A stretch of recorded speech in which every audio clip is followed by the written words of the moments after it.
नमस्कार साथियों, स्वागत है आप सभी एस्पिरेंट्स का इस आइकॉनिक एस्पिरेंट्स पे। साथियों, कैसे हैं आप लोग? आशा करता हूं कि आप सभी अच्छे होंगे और अपनी तैयारी को बहुत ही अच्छे ढंग से कर रहे होंगे। साथ ही इस मॉडर्न हिस्ट्री के इस सीरीज में आज जो आपका क्लास है, ये आपका दूसरा क्लास है। कल की क्लास में हम अध्ययन किए थे आपका वर्ष 1885 अर्थात कांग्रेस के स्थापना के समय से हम बात किए थे, जो कि 1920 तक गांधी जी के आगमन तक का हम बात किए थे। इसमें बहुत सारे घटनाएं हुए थे, जिसमें हम पढ़े थे गरम दल नरम दल के बारे में, बंग भंग आंदोलन के बारे में पढ़े थे, मार्ले मिंटो सुधार के बारे में कल पढ़े थे हम लोग, रॉलेट एक्ट पढ़े थे हम लोग, जलियांवाला बाग हत्याकांड पढ़े थे। बहुत सारे जो इस कालखंड के बीच में जितने घटनाएं हुए थे, उन सभी घटनाओं के बारे में हम कल अध्ययन किए थे। साथ ही इसी कड़ी में हम क्रांतिकारी दूसरा आंदोलन को हम देखने वाले हैं, जो कि हम कल बात किए थे कि भारतीय स्वतंत्रता संघर्ष जो है, यह आपको 3 से 4 भागों में बांटकर देखा गया है। पहला जो भाग था उसको हम उग्रवादी काल कहते थे, उदारवादी काल कहते थे। साथ ही दूसरा जो समय है वो आपका उग्रवादी काल कहा गया है। तीसरा जो समय था वो उसको गांधी युग के नाम से जाना जाता है।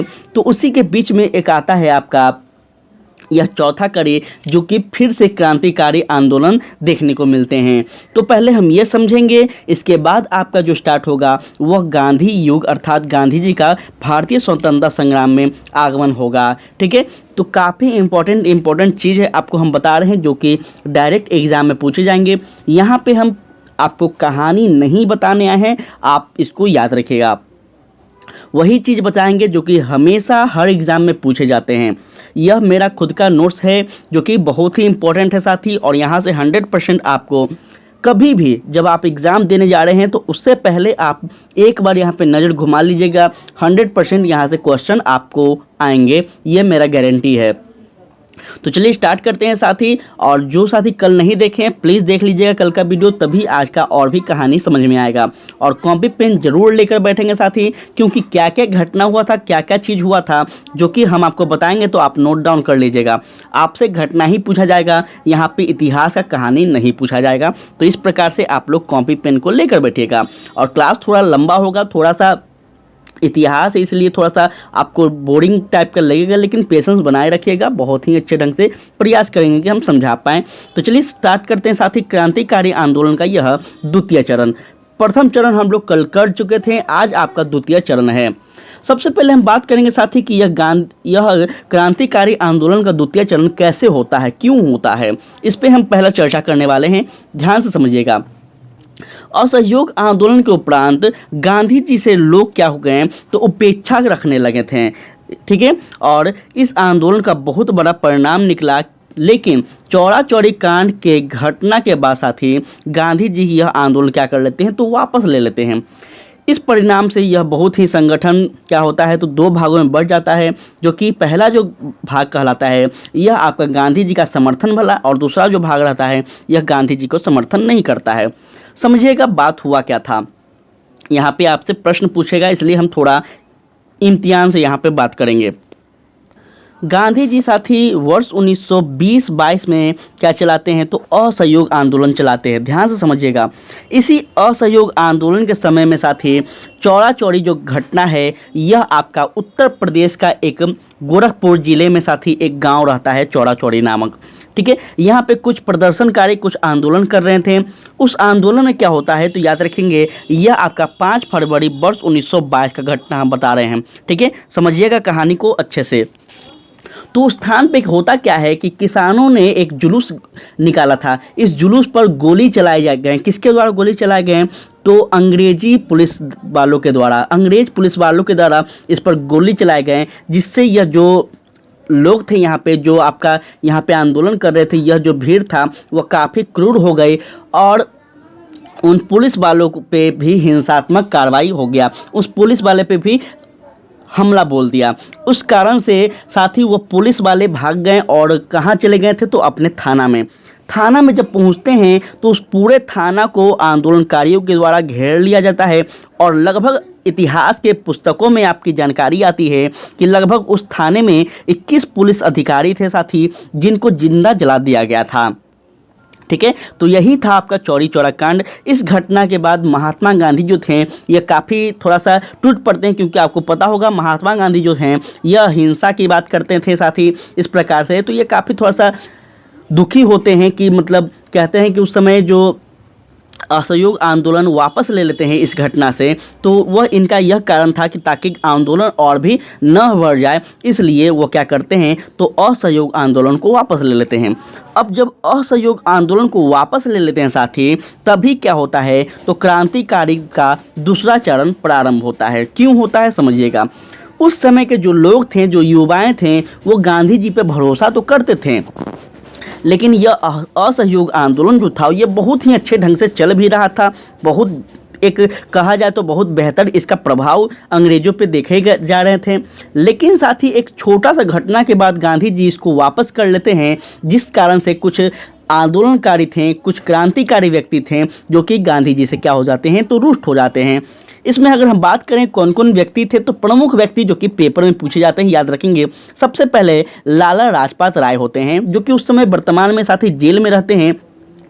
जेल से ही ये कहते हैं कि किसी एक स्थान के पास के कारण सारे देश को दंडित करना यहाँ क्या है, यहाँ तक कि कितना न्याय संगत है, यह कहते हैं कौन सा थी तो लाला लाजपत राय कहते हैं। वहीं हम बात करें तो सुभाष चंद्र बोस जो थे से याद रखिएगा, सुभाष चंद्र बोस इस महात्मा गांधी के इस फैसले से सुभाष चंद्र बोस जो कहते हैं साथी, वो क्या कहते हैं तो अपने पुस्तक में द इंडियन स्ट्रगल, उनका पुस्तक का नाम है, उस पुस्तक में कहते हैं क्या तो उस पुस्तक में कहते हैं ऐसे अवसर पर जबकि जनता का हौसला बहुत अच्छा था, तब इसे पीछे लौट जाना देश राष्ट्रीय संकट से कम नहीं है। यह कथन जो था यह आपका सुभाष चंद्र बोस का था। तो हम दो व्यक्ति के बताए हैं जो कि आपसे पूछे जाएंगे, तो याद रखिएगा। एक और व्यक्ति थे इसमें जो कि आपका मोतीलाल नेहरू थे। वैसे तो बहुत सारे नेताओं ने इनका विरोध किया था, लेकिन जो प्रमुख है जो पेपर में पूछे जाते हैं हम उसके बारे में बता रहे हैं। एक आपका मोतीलाल नेहरू थे साथी, इन्होंने यह कहते हैं कि यदि कन्याकुमारी के एक गांव ने अहिंसा का पालन नहीं किया है तो इसकी सजा हिमालय के एक गांव को क्यों मिलनी चाहिए, जो कि काफ़ी ज़्यादा यह फेमस स्टेटमेंट है। किसके द्वारा तो मोतीलाल नेहरू के द्वारा कहा गया था। ठीक है, तो ये सभी आप समझ सकते हैं कि ये सभी स्टेटमेंट से आपको पता चल रहा होगा कि गांधी जी से किस प्रकार से सारे उस समय के नेताओं जो थे वह कहीं ना कहीं एक प्रकार से रुष्ट हो गए थे। और इसी समय इस घटना के बाद आपका क्रांतिकारी आंदोलन प्रारंभ होता है, जिसमें सबसे ज़्यादा अगर योगदान देखा जाए तो वो साथी किनका रहता है तो वो सुभाष चंद्र बोस जी का रहता है। तो चलिए स्टार्ट करते हैं साथी। अब आपका यह क्रांतिकारी आंदोलन के बारे में समझ गए होंगे कि क्रांतिकारी दूसरा चरण जो है यह प्रारंभ हुआ क्यों। तो गांधी जी के एक फैसले के कारण कहीं ना कहीं एक तरह से कहा जाए तो क्रांतिकारी का दूसरा चरण प्रारंभ होता है, जिसमें हम बात करें तो यहाँ पे सबसे पहले आपका आता है यहाँ पे HRA। सबसे पहला यह संगठन था HRA, जिसका फुल फॉर्म आपका यहाँ ध्यान दीजिएगा हिंदुस्तान रिपब्लिक एसोसिएशन इसको कहे जाते हैं। ठीक है, HRA इसको शॉर्ट में कहते हैं। इसकी स्थापना वर्ष 1924 में होता है। साथ ही संस्थापक कौन रहते हैं तो सतीश चंद्रयाल सन्याल होते हैं। ठीक है, यह आपका याद रखेगा। और एक और व्यक्ति होते हैं जो कि योगेश चटर्जी होते हैं। इसका स्थापना आपका कानपुर में होता है, और कानपुर कहाँ है ये हमें नहीं बताने का ज़रूरत है। ठीक है, आपको पता होना चाहिए कानपुर यूपी में है, उत्तर प्रदेश में है। इसका उद्देश्य क्या रहा था इस संगठन का तो याद रखेंगे क्रांतिकारी माहौल था उस समय, उससे राष्ट्रीय आंदोलन को संचालित करना इसका प्रथम उद्देश्य था इस संगठन का HRA का। ठीक है, हम बात करें अगर सहयोगी इसमें सदस्यों की तो इसमें साथ ही आपका भगत सिंह होते हैं, चंद्रशेखर आज़ाद होते हैं और प्रमुख व्यक्ति होते हैं जो कि HRA के सदस्य होते हैं, तो याद रखेंगे। अब हम यहाँ पे बात करेंगे, थोड़ा सा ध्यान से समझिएगा यहाँ पे हम बात क्या करने वाले हैं। जब HRA का गठन होता है तो यहाँ पे कुछ प्रमुख घटनाएं होती है जो कि आपको याद रखना होगा। ठीक है, यहाँ पे प्रमुख घटनाएं होती है जो कि आपको याद रखना होगा। 3 घटनाएं होती है साथी यहाँ पे जो कि आपको बहुत ही इंपॉर्टेंट है, याद रखिएगा। सबसे पहला घटना है कौन सा तो सैंडर्स, याद रखेंगे सैंडर्स की हत्या। लिखते चलिएगा, थोड़ा सा हम आराम से बात करेंगे आज। सैंडर्स की हत्या सबसे पहला इस संगठन के द्वारा होता है। दूसरा क्या था, तो असेंबली में बम कांड, आपको पता होगा असेंबली में बम कांड काफ़ी फेमस है। तीसरा घटना लाहौर षड्यंत्र केस के नाम से जाना जाता है। तो इन तीनों घटनाओं को हम पढ़ेंगे। यह घटना किसके संगठन के तले हुआ था, तो HRA, ठीक है, याद रखिएगा, काफ़ी इंपॉर्टेंट है। ठीक है, तो चलिए हम स्टार्ट करते हैं। इस संगठन के तले जो घटनाएं होती है, उस घटनाओं, क्या घटना था, क्या परिणाम निकला है, सब कुछ समझेंगे। ठीक है, तो यहाँ चलिए स्टार्ट करते हैं। सबसे पहले हम बात करेंगे साथी यहाँ पे काकोरी कांड के बारे में। ठीक है, सबसे पहला जो आपका है यहाँ पे काकोरी कांड है। काकोरी कांड की अगर हम बात करें तो यहाँ पे, तो ये काकोरी था क्या, आपको पता होना चाहिए साथी, ये काकोरी क्या था। ध्यान से सुनिएगा। हिंदुस्तान रिपब्लिक एसोसिएशन के क्रांतिकारी जो व्यक्ति थे, सदस्य थे, उन्होंने प्लान बनाया कि सहारनपुर, जो कि लखनऊ में पड़ता है, सहारनपुर लाइन पर काकोरी जाने वाली एक 8 टाउन को सफलतापूर्वक से लूटा गया। काकोरी जो था यह एक स्थान था, और आप याद रखेंगे कि वहाँ पे एक रेलवे स्टेशन होता है, जहाँ पे साथी उस रेलवे को लूटने की प्लानिंग बनाई जाती है। किसके द्वारा, तो HRA के द्वारा। ठीक है, इसमें सदस्यों की संख्या कितनी थी, तो कुल सम अगर हम बात करें तो इसमें 29 व्यक्ति थे, 29 लोग इसमें शामिल थे। तो इसको आप लोग याद रखेगा। इस षड्यंत्र में, काकोरी कांड षड्यंत्र में कुल 29 लोग थे, जिसमें 17 लोगों पर क्या हुआ, तो मुकदमा चलाया गया। 4 को आजीवन कारावास भेज दिया गया है। 4 क्रांतिकारी, जिसमें कौन थे, तो राम प्रसाद बिस्मिल थे, असफ अल्लाह खां थे, रोशन लाह और राजेंद्र लाहारी थे। ठीक है, इन सभी को भेज दिया गया था साथी आजीवन कारावास के लिए। तो इनको याद रखेंगे। ठीक है, काफ़ी इंपॉर्टेंट है। और इसमें एक हम बात करेंगे, यहाँ पे आपको बता दिए हैं वो प्रमुख व्यक्ति कौन थे। उसके बाद हम बात करेंगे यहाँ पे साथी हिंदुस्तान सोशलिस्ट पार्टी के बारे में। ठीक है, यह आप क्या था, हिंदुस्तान सोशलिस्ट पार्टी, यह क्या था, इस पे भी हम चर्चा करेंगे। तो साथी इसका आपका क्या होता है, HSRA इसको कहा जाता है। ठीक है, इसको क्या कहते हैं, HSRA कहते हैं। इसकी स्थापना आपका 10 सितंबर वर्ष 1928 को होता है। इसके स्थान कहाँ थी, स्थापना की, तो वह दिल्ली में होती है साथी, फिरोज शाह कोटला मैदान में, जो कि आपको पता होगा। संस्थापक कौन होते हैं, तो साथी याद रखेंगे चंद्रशेखर आज़ाद और भगत सिंह के द्वारा इस संगठन का स्थापना किया जाता है। इसका जो उद्देश्य था, इसका उद्देश्य क्या था, तो इसका भी उद्देश्य वही था कि स्वतंत्रता प्राप्त करना और क्रांतिकारी रूप से लड़कर झगड़कर अपने अधिकार को हासिल करना इसका उद्देश्य था। क्योंकि आप देख सकते हैं कि इस संस्था के जो संस्थापक हैं वही कहीं ना कहीं एक प्रमुख गर्म दल के नेता हैं।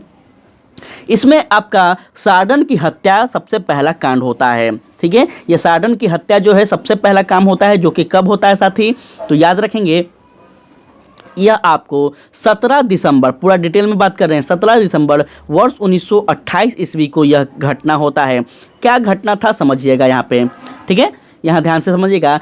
हिंदुस्तान सोशलिस्ट रिपब्लिक एसोसिएशन का पहला क्रांतिकारी कार्य जो हुआ है, यह लाहौर के सहायक पुलिस अधीक्षक जो सार्डन है, यह सार्डन जो है यहाँ पे, सार्डन जो है साथी यहाँ पे लिख लेते हैं, सार्डस जो है यह एक पुलिस अधीक्षक था जिसकी हत्या की गई थी। इसने 30 अक्टूबर वर्ष 1928 ईस्वी को लाहौर में साइमन कमीशन विरोध अभियान के दौरान लाला लाजपत राय जो थे साथी, आपको पता होगा कि लाला लाजपत राय जो कि भगत सिंह के एक आइडियल गुरु थे, इनको आदर्श मानते थे, इनकी हत्या कर दी जाती है लाठियों से पीट कर। आपको पता होगा लाठियों से पीट कर लाला लाजपत राय जी के एकदम लथपथ कर दिया जाता है और कुछ दिन के बाद उनका मृत्यु हो जाता है, जो कि भगत सिंह अपने दिमाग पर चढ़ा लेते हैं इस व्यक्ति को, सार्डन्स को, और इसको 30 अक्टूबर वर्ष 1928 ईस्वी को साथी इसको क्या कर देते हैं, तो इसको अपना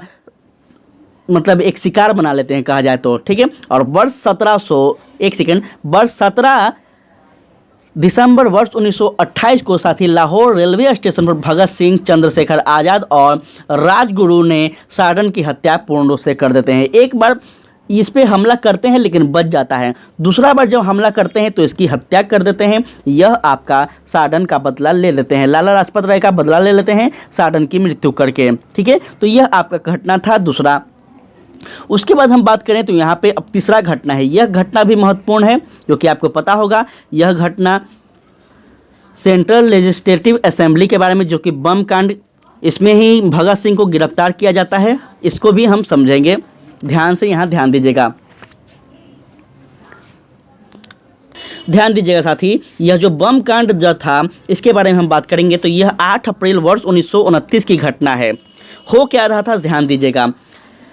दिल्ली में बड़ी मुद्दों पर एक बहस चल रही थी असेंबली में, ठीक है। असेंबली में बहस चल रहा था, किस पे चल रहा था, तो पब्लिक सेफ्टी बिल आया था उस समय, ठीक है। अंग्रेजों के द्वारा पब्लिक सेफ्टी बिल पास किया गया था। इस बिल पे बहस चल रहा था असेंबली में। उसी असेंबली में दो व्यक्ति घुसते हैं, एक भगत सिंह थे, एक बटुकेश्वर दत्त थे।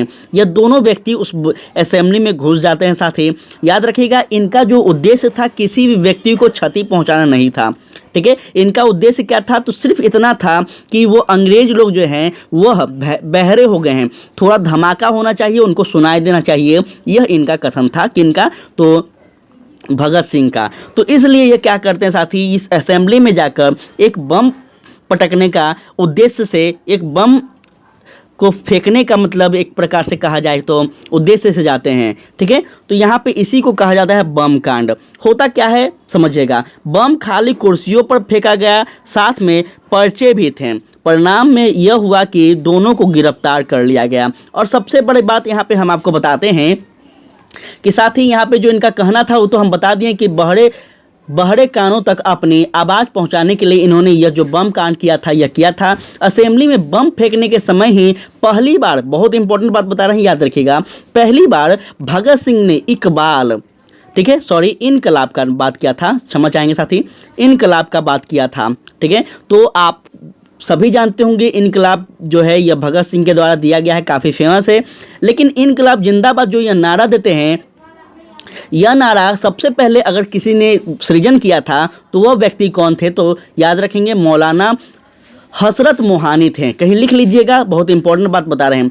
इनकलाब जो शब्द है साथी, यह आपका मौलाना हसरत मोहानी के द्वारा दिया गया है, लेकिन जो इसका प्रयोग करते हैं वह भगत सिंह करते हैं, ठीक है। तो ये चीज़ आप लोग याद रखेंगे, काफ़ी इंपॉर्टेंट है। यही था आपका साथी बम कांड, ठीक है। असेंबली बम कांड के नाम से जाना जाता है, या फिर बम कांड हम कह लें। तो यही था आपका, जो कि भगत सिंह को गिरफ्तार कर लिया जाता है। पर्चे पर लिखा गया था बहरे कानों को सुनाना, ठीक है। एक पर्चा जो फेंकते हैं उस पर क्या लिखा था, तो बहरे कानों को सुनाना, अर्थात अंग्रेज जो थे बहरे होते हैं, ठीक है, भारतीयों का किसी प्रकार से सुन नहीं रहे थे, तो इसी तरह से उनको सुनाने के लिए यह प्रकार यूज किया गया था। उसके बाद आपका आता है लाहौर षड्यंत्र मुकदमा। अब यह लाहौर षड्यंत्र मुकदमा क्या था साथी, तो यहाँ पे समझिएगा, इन 3-4 घटना से भारतीय इतिहास में बहुत ज़्यादा उथल पुथल होते हैं। और यह जो समय था सिर्फ क्रांतिकारियों का समय था, ठीक है। तो याद से समझिएगा, यहाँ पे जो यह लाहौर षड्यंत्र का था,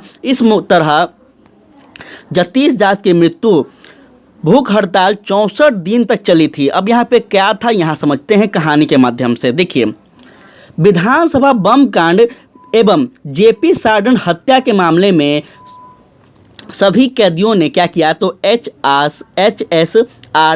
ध्यान से समझिएगा, कि अन्य सदस्यों के कुल 18 सदस्य इसमें क्या हुए हैं, तो इसमें क्रांतिकारी के ऊपर देशद्रोह का मुकदमा चला था, ठीक है। और इन सभी का हत्या का मुकदमा चलाया गया था, जिसमें लाहौर षड्यंत्र केस के नाम से जाना गया है। इसको क्या कहते हैं साथी, लाहौर षड्यंत्र केस। जो कहेगा आपसे कि क्या था, तो याद रखिएगा, जो कि पहला जो होता है वो सार्डन की हत्या, दूसरा क्या होता है, तो असेंबली में बम फेंकना। इन दोनों में जितने सदस्य थे HSRA के, इन सभी पे क्या करते हैं, तो मुकदमा चलाया जाता है। इसी मुकदमे को लाहौर षड्यंत्र मुकदमा के नाम से जाना जाता है। इसमें कुल 18 व्यक्तियों पर राजद्रोह का केस चलाया जाता है, राजद्रोह का मुकदमा डाला जाता है, ठीक है। तो इस प्रकार से आप लोग याद रखेंगे। और इसमें आपका जो यह जो आपका कौन है साथी, तो जनित दास जो हैं, यह पहले ऐसे भारतीय थे जो कि 64 दिन, बहुत इंपॉर्टेंट है, 64 दिन अर्थात 13 जुलाई से लेकर 13 सितंबर तक क्या करते हैं, तो साथी भूख हड़ताल पर बैठते हैं और अंत में इनका मृत्यु हो जाता है, यह शहीद हो जाते हैं। तो एक बहुत ही बड़ी बात है यहाँ पे, आपसे पूछा जाए तो याद रखेंगे, आपसे पूछ दिया जाए कि लाहौर षड्यंत्र मुकदमा में वह कौन भारतीय थे, वह कौन स्वतंत्रता सेनानी थे जो कि अपने 64 दिन तक भूख हड़ताल करते हैं। याद रखेंगे वो कौन थे, तो जनीत दास थे। ठीक है, इतना आप लोग याद रखेंगे। उसके बाद हम बात करें आगे, तो साथ ही यहीं पे आपको याद रखना है, इस षड्यंत्र के तहत 3 लोगों को साथ में फांसी दी जाती है। वो कौन थे, तो आपको पता होगा साथी, वो थे भगत सिंह, सुखदेव और राजगुरु, जो कि 23 मार्च वर्ष 1931 को इनको फांसी दिया जाता है। ठीक है, तो ये काफ़ी इंपॉर्टेंट है, याद रखेंगे। साथ ही आपसे पूछ दिया जाएगा कि भगत सिंह, राजगुरु, सुखदेव को किस षड्यंत्र के तहत फांसी दिया जाता है, तो याद रखेंगे यह था साथी आपका लाहौर षड्यंत्र केस। ठीक है, यहाँ पे अगर हम बात करें भगत सिंह के बारे में, तो भगत सिंह के बारे में अगर बात करने लगे तो एक क्लास कम पड़ जाएगा। बहुत ही महान व्यक्ति थे साथी। इनके बारे में अगर हम बात करें तो यह मतलब कहते थे सभी युवाओं को अपने भारतीय इतिहास का जानकारी होना चाहिए, सभी युवाओं को राजनीति में पार्टिसिपेट करना चाहिए, यह इनका कथन था। यहाँ तक कि यह साथी यह अंग्रेजों से बस इतना कहना चाहते थे, इतना मांग करते थे कि हमें है जो है, हमें क्या करना चाहिए साथी, तो हमें एक अच्छे कैदियों के जैसा हमें व्यवहार किया जाए, एक बेहतर कैदियों के जैसा मेरे से व्यवहार किया जाए। और इस तरह से, इस प्रकार से साथी इनको याद रखना होगा आप सभी को। हम एक बार क्लास इनके बारे में लेकर आएंगे, जो कि इनके बारे में बहुत सारा अनसुना कहानी है जो कि आपके सामने रखेंगे। अभी थोड़ा हम शॉर्ट में चलते हैं, क्योंकि आपको अभी बस एग्जाम के पॉइंट ऑफ व्यू से समझना है। आगे हम बात करें तो 27 फरवरी वर्ष 1931 को इलाहाबाद के अल्फ्रेड पार्क में चंद्रशेखर आज़ाद की मृत्यु हो गई थी। अब यहाँ समझिएगा एक और घटना हुआ क्या था, समझिएगा ध्यान से, यहाँ समझेंगे।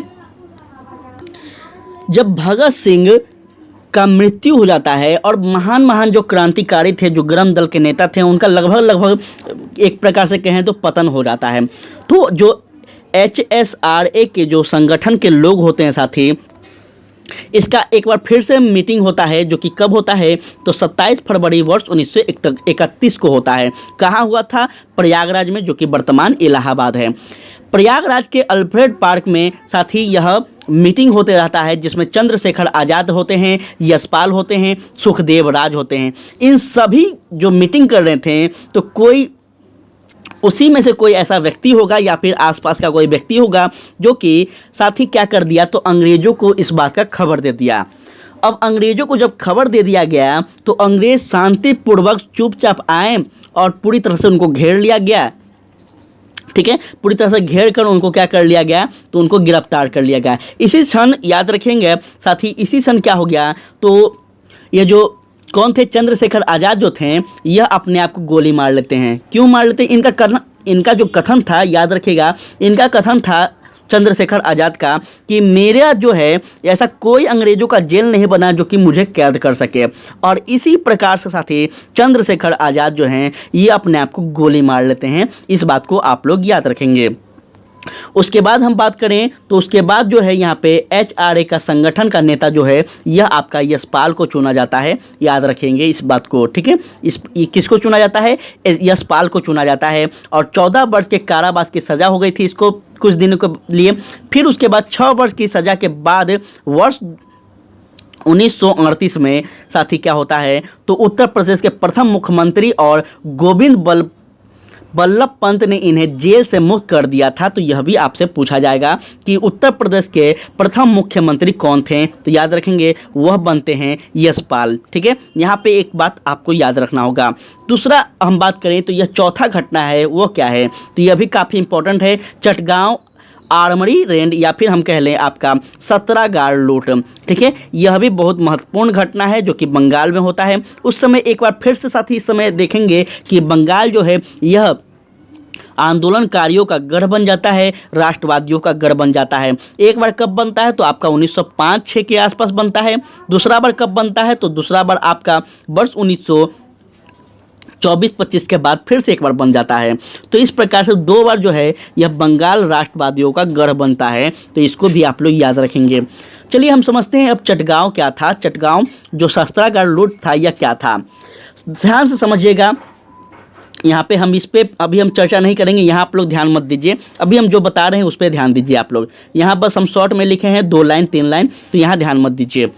देखिए हुआ क्या था, क्रांतिकारियों आंदोलन के द्वितीय चरण में एक बार साथी फिर से क्या होता है, तो बंगाल में क्रांतिकारी आतंकवाद का प्रमुख केंद्र बन जाता है, जो कि अभी हम जस्ट बताए हैं। और इसमें युगांतर अगर बात करें, युगांतर भारत अनुशीलन समिति जैसे पुराने क्रांतिकारी जितने भी थे, उन सभी फिर से क्या होते थे, तो सक्रिय हो जाते हैं। जिसमें हेमचंद्र घोष होते हैं, लीला नाग होते हैं, सभी नाम लिख लीजिएगा, हम नाम जो बता रहे हैं ये सभी होते हैं जो कि बंगाल स्वयं सेवक और अनिल राय ने जो थे साथी, ये सभी जो क्या करते हैं, तो एक संगठन की स्थापना करते हैं। इस बात को आप लोग याद रखेंगे, ठीक है। उसके बाद क्या होता है, ये जो क्रांतिकारी थे ये क्या थे, तो ये जो शस्त्रागार था, शस्त्रागार का मतलब होता है कि जहाँ पे पूरा अस्त्र शस्त्र रखा हुआ हो। तो जो उस समय के क्रांतिकारी थे साथी, उनके पास सब कुछ था, लोगों का समर्थन भी था तो बस इतना ही नहीं कि उनके पास शस्त्र नहीं था जो कि वह मुंह तोड़ अंग्रेजों का जवाब दे सकें। इसलिए ये सभी मिलकर एक प्लान बनाते हैं जो कि अंग्रेज का जो शस्त्रागार था, जहाँ पे उनके अस्त्र शस्त्र रखे गए थे, उनको लूटने का यह प्रयास करते हैं। जिसमें हम अगर बात कर ले साथी, तो कुछ 65 युवक थे, ठीक है, 65 युवक और युवक मतलब महिला और पुरुष दोनों थे, ठीक है, इसको याद रखेंगे।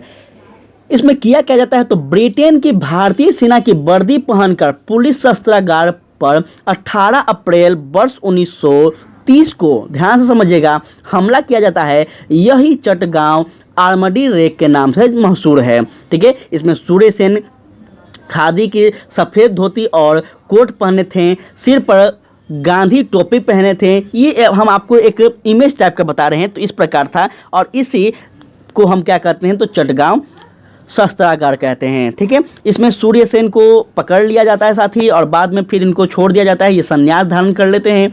इनको मास्टर दा के नाम से जाना जाता है, इनका एक उपाधि दिया गया है। बाद में इनको वर्ष 1934 में फांसी की सज़ा भी हो जाती है। तो ये सभी इम्पोर्टेंट था। अब आपका आता है नेहरू रिपोर्ट। अब नेहरू रिपोर्ट क्या है, यहाँ पे भी हम चर्चा करेंगे। नेहरू रिपोर्ट क्या है, ध्यान से समझिएगा।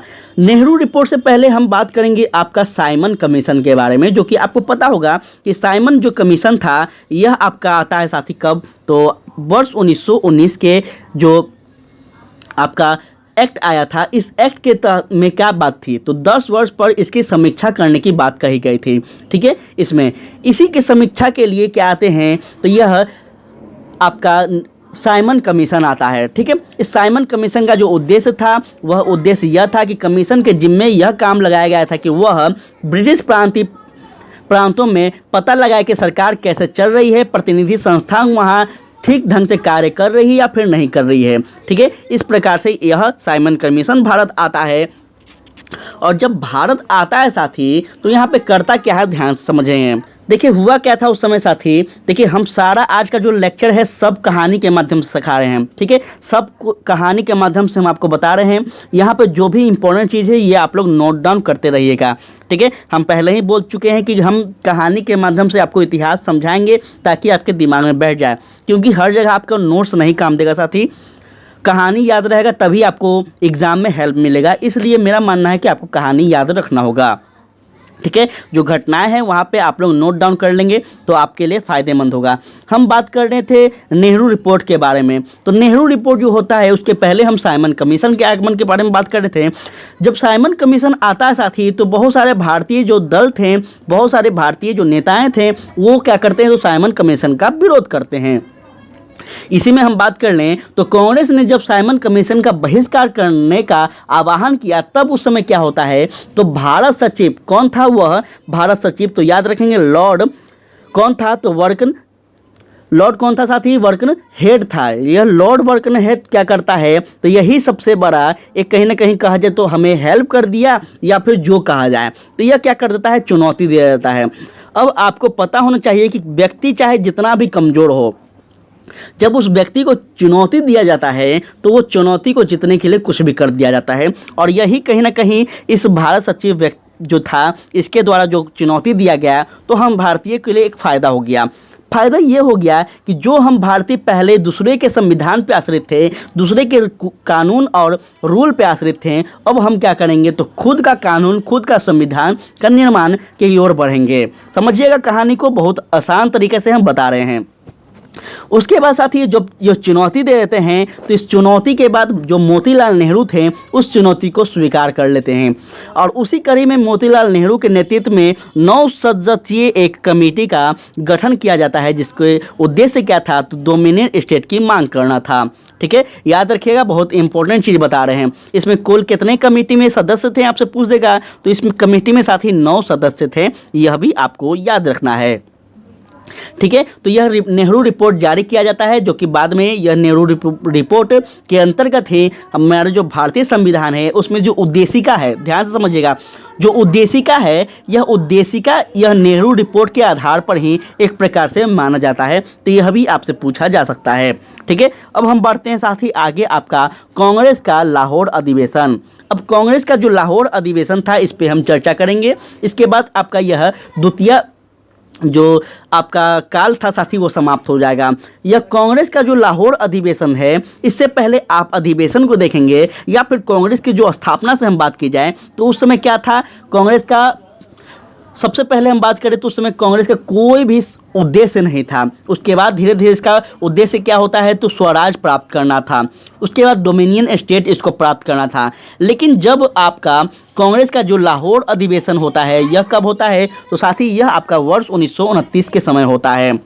इस समय आते आते कांग्रेस का और संपूर्ण भारतीयों का जो उद्देश्य बन चुका था वह बन चुका था पूर्ण स्वराज, अर्थात अब जो कांग्रेस उदारवादी थी, जो कांग्रेस भिक्षाओं पे निर्भर थी, जो कांग्रेस प्रार्थना पत्र पे निर्भर थी, जो कांग्रेस शिष्टाचार की बात करती थी, अब वो क्या कहता है कि हमें पूर्ण स्वराज चाहिए, हमको अपना राज्य चाहिए, हमें अपना देश चाहिए और तुम अंग्रेज यहाँ से निकल जाओ, इस बात का मांग करने लगते हैं। इसकी अध्यक्षता कौन करते हैं तो आपका याद रखना है साथी, इसकी अध्यक्षता जवाहरलाल नेहरू जी करते हैं, जो कि पूर्ण स्वराज की मांग की जाती है। तो यहाँ पे आपसे एक प्रश्न पूछा जाएगा साथी कि लाहौर अधिवेशन का जो लक्ष्य था इसका लक्ष्य क्या था, या फिर आपसे पूछा जाएगा कि जो पूर्ण स्वराज की मांग की गई है यह सर्वप्रथम कब की गई है, तो याद रखेंगे वर्ष 1929 में की गई थी, जो कि आपसे पूछा जाएगा। ठीक है, चलिए आगे हम बात करते हैं। तो यहाँ ध्यान दीजिएगा, जो ये पूर्ण स्वराज की मांग की गई थी यह आपका वर्ष 1929 में की गई थी, जो कि आपको आगे चलकर 26 जनवरी वर्ष 1930 को प्रथम स्वतंत्रता दिवस मनाया गया था इसी दिन। ठीक है, तो यहाँ पे प्रथम स्वतंत्रता दिवस आपको मनाया गया था साथी। यह क्यों मनाया गया था, क्योंकि इस दिन पूर्ण स्वराज प्राप्त हो गया था, इसलिए इस दिन प्रथम स्वतंत्रता दिवस मनाया गया था। और इसी दिन आज हमारे बस एक ही लक्ष्य है, वह स्वाधीनता का लक्ष्य है। यह किसने कहा था तो इसने आपको याद रखना साथी जवाहरलाल नेहरू ने कहा था। ठीक है, इस समय वो जवाहरलाल नेहरू क्या कहते हैं तो उस समय साथी असेंबली में भाषण देते हुए यह कहते हैं कि आज जो हमारा लक्ष्य है वह लक्ष्य बस एक ही है, स्वाधीनता प्राप्त करना, और हमारे लिए स्वाधीनता के मायने हैं ब्रिटिश साम्राज्य के पूर्ण स्वतंत्रता, जो कि हम आपको थोड़ा देर पहले अभी बता चुके हैं। इस प्रकार से साथी पूर्ण स्वराज की जो संकल्पना थी यह पूर्ण तरह से क्या होता है तो आपका एक्सेप्ट किया जाता है, जो कि 26 जनवरी वर्ष 1930 में। ठीक है, इस प्रकार से आप लोग इसको याद रखिएगा। आगे चलते हैं, तो आगे यहाँ ध्यान दीजिएगा, यहाँ पे एक और बात बता देते हैं कि जो लाहौर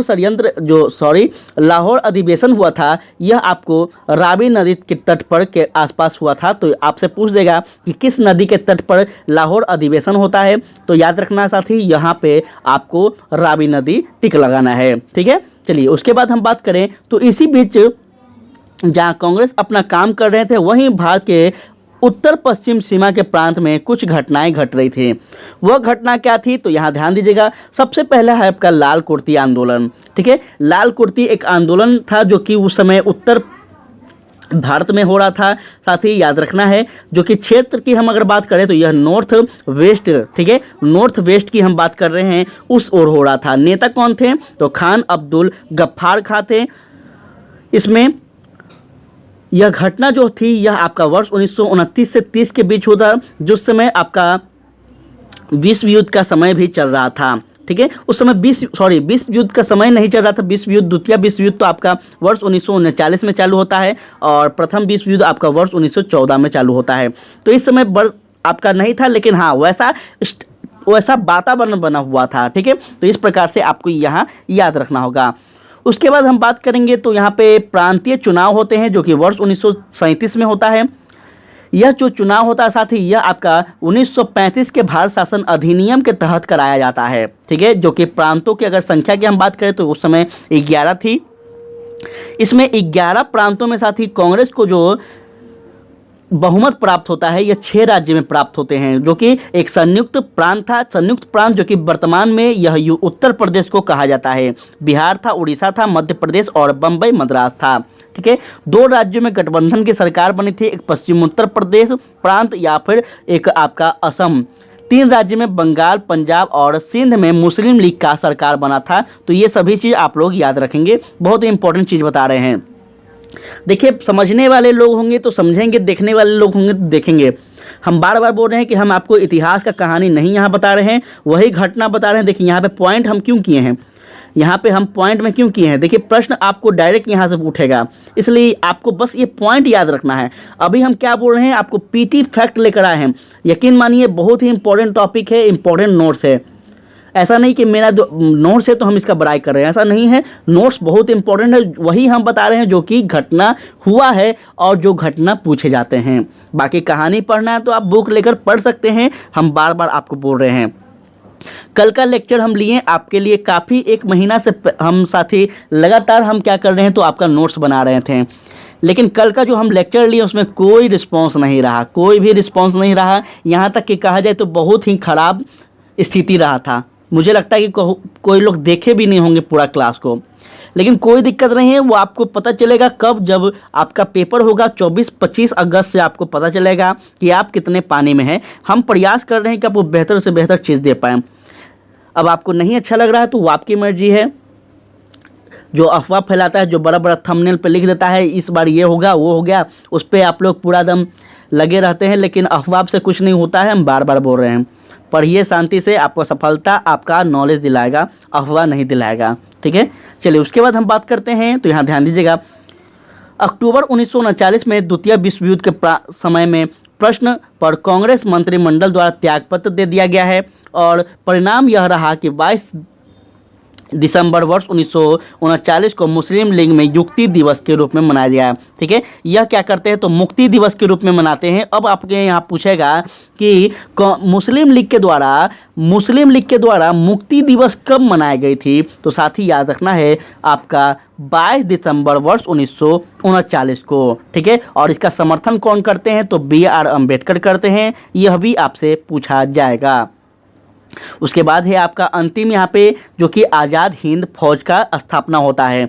आज़ाद हिंद फौज के बारे में हम बात करें तो इसके बारे में कुछ खास नहीं है, जो कि यहाँ पे आप देख सकते हैं। इस संस्था के जो संस्थापक होते हैं वो आपका कौन होते हैं तो कैप्टन मोहन सिंह होते हैं, जो कि इसका गठन होता है रास बिहारी बोस द्वारा और यह वर्ष 1942 में होता है। आगे चल के इसका नेतृत्व आपका सुभाष चंद्र बोस करते हैं। साथ ही 1943 में ईस्वी में यहाँ पे जो कि यहाँ ध्यान एक सेकंड, सुभाष चंद्र बोस इसका नेतृत्व करते हैं, जो कि हम अभी जस्ट बताए हैं। यह आपका कैप्टन मोहन सिंह और एक और व्यक्ति थे जो कि अभी डिटेल में हमको याद नहीं आ रहा उनके बारे में, हम आपका टेलीग्राम पे या फिर कमेंट बॉक्स में उनके बारे में बता देंगे। वैसे खास वो नहीं है। कैप्टन मोहन सिंह जो थे यही क्या करते हैं तो आज़ाद हिंद फौज का उत्तराधिकारी बनाते हैं, किसको तो सुभाष चंद्र बोस को। तो ये आप लोग याद रखेंगे। सुभाष चंद्र बोस के बारे में अगर हम बात करें तो ये आज़ाद दस्ता और भी बहुत सारे ऐसे संगठन थे जो कि यह बनाते हैं और साथ ही क्रांतिकारी गतिविधियों को बहुत अच्छे ढंग से आगे बढ़ाते हैं। यही सुभाष चंद्र बोस थे जो कि महात्मा गांधी को करते हैं कि साथ ही अभी वर्ष 1939 की हम बात कर रहे हैं। कहते हैं इस समय जो दुश्मन हमारा है अंग्रेज, वो बहुत ही कमज़ोर हो गए हैं, और इसी समय इसी टाइम अच्छा है जो कि हम अपने अंग्रेज़ों पर, हम अपने दुश्मनों पर क्या कर सकते हैं तो हमला कर सकते हैं। लेकिन महात्मा गांधी साथी इस समय क्या कहते हैं कि उनका कहीं ना कहीं अगर बात माना जाए तो एक प्रकार से थोड़ा सा मुझे लगता है कि महात्मा गांधी का उस समय जो विचार था वो उचित नहीं था। वो महात्मा गांधी कहते हैं कि दुश्मन जब कमज़ोर हो, दुश्मन जब बुरे हालात में हो तो उस पर आक्रमण नहीं करना चाहिए, उसका गलत फायदा नहीं उठाना चाहिए। यह किसका कथन था? तो महात्मा गांधी का कथन था। और इसी बात पर सुभाष चंद्र बोस और महात्मा गांधी में मतभेद बढ़ जाता है और इस प्रकार से साथी आगे चल के आप देखेंगे कि सुभाष चंद्र बोस का मृत्यु भी हो जाता है जब वह जर्मनी जाते हैं हिटलर से मिलने, और आपका जापान जाते हैं तो उस समय उधर से आते समय उनका जहाज़ एक्सीडेंट हो जाता है। तो इस प्रकार से साथी अभी तक उनके बारे में कुछ खबर नहीं मिल पाया है कि यह जो दुर्घटना था यह षड्यंत्र था या फिर क्या था। अभी तक भारत सरकार इस चीज़ को खोजने में नाकाम रही है। तो ये था आपका द्वितीय चरण। कल हम लोग करने वाले हैं साथी, वो आपका करेंगे क्या? तो बंगाल में क्रांतिकारी आंदोलन जो है यह महत्वपूर्ण है, इसके बारे में हम बहुत अच्छे ढंग से आपका कल के क्लास में करेंगे। ठीक है, तो उम्मीद करते हैं कि क्लास में आप लोग बने रहिएगा। सेशन को शेयर कीजिए साथी, बहुत ही टाइम लगता है, यकीन मानिए। नोट्स जो है नोट्स ऐसा ही नहीं बन जाता है। ऐसा नहीं कि कोई बुक उठाएं और छाप दिए हैं, ऐसा नहीं है। नोट्स बनाने के लिए परफेक्ट चीज़ लगाना पड़ता है, दिमाग लगाना पड़ता है कि कहाँ से कैसे प्रश्न पूछते हैं,